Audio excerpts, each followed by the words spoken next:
All right, everybody, so we're back working on the N54. This time around, we're going to start breaking down the old engine so we can get it ready to, so we can get the parts ready to put on the new motor. So we're going to take off the wiring harness, we're going to take off all the accessories and everything like that so that we can transfer them over to the new motor. And then what we'll do is we will actually dive in and look into what actually failed on this motor. So stay tuned for that, but we'll make this a separate video of tearing this all down to add to the video of us rebuilding the new motor. So first things first, we're going to get all the wiring harness out of the way, and then from there we're going to take off the oil filter housing. We'll rebuild that so that it's ready to go for the new motor, and then we'll start taking off the accessories and everything and cleaning them up so that we can put them on the new motor. So let's get started.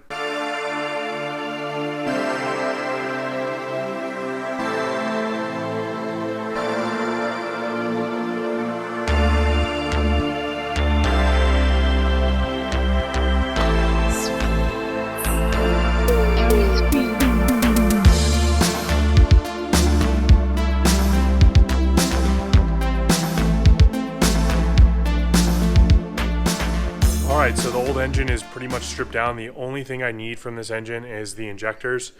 Since before I pulled this motor, I replaced with all index 12 injectors. So unfortunately, I'm going to have to put new seals and new decouplers on those when I switch them over to the new engine. But it's not a big mistake. It's like 30 or 40 bucks for all that. But we got a new water pump and everything, so I don't need that. So once we get these injectors off, I could flip this over and start taking off the oil pan, see if there's anything down there that we could see. And then I'm waiting on the proper socket to be able to take off the head. Once I have that, we could take off the head and see what cylinder 3 actually looks like. So let's get these injectors off and then flip this over and get that oil pan off.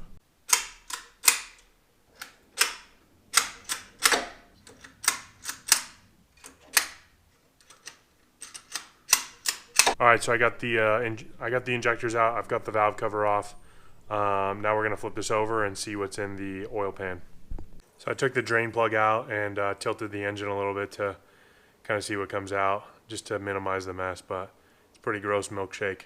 All right, so now I'm going to remove all these oil pan bolts and get this oil pan off.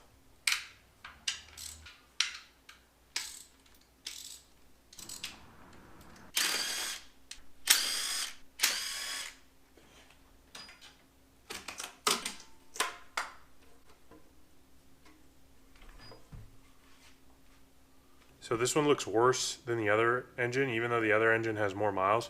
So you could see like the discoloration on this side.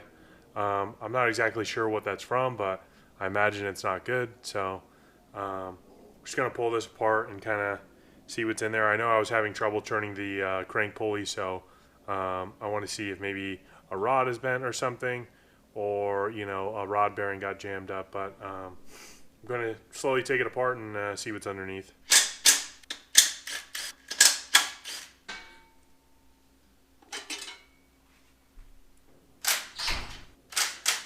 So while I was pulling this apart, Julie came out and I was like, "Did you just straighten your hair?" And she's like, "No, I just came out here to check on you." And so when I pulled off the deflector, the oil deflector plate and the oil pickup tube, it smelled like burnt hair. So yeah, this engine, I think we can call it toast, regardless of what happened in cylinder 3. So we've got everything we need off of this engine. And we've kind of looked inside. I don't have the tool to take off the head yet. I need a T60 extended Torx bit. So I've ordered those and they should be here next week. So once that happens, I'll make a video tearing down the head and looking inside the cylinder.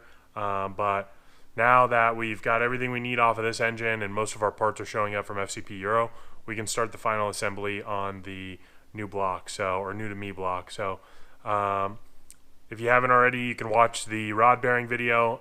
From there, I'm going to be putting on the oil pan, doing the front and rear main seal, the valve cover, doing new injector seals, obviously, new spark plugs, new coils, everything like that. And then we'll put on all the accessories from this engine and put on the water pump and all that. And then next week, my new turbo should be here as well. So we'll mount the turbos and the downpipes, and then we'll start final assembly on the actual car, and we can do the first start. So we're getting to, I think, the fun part. We don't have any more cleaning chores, no more drilling bolts, none of that, fingers crossed.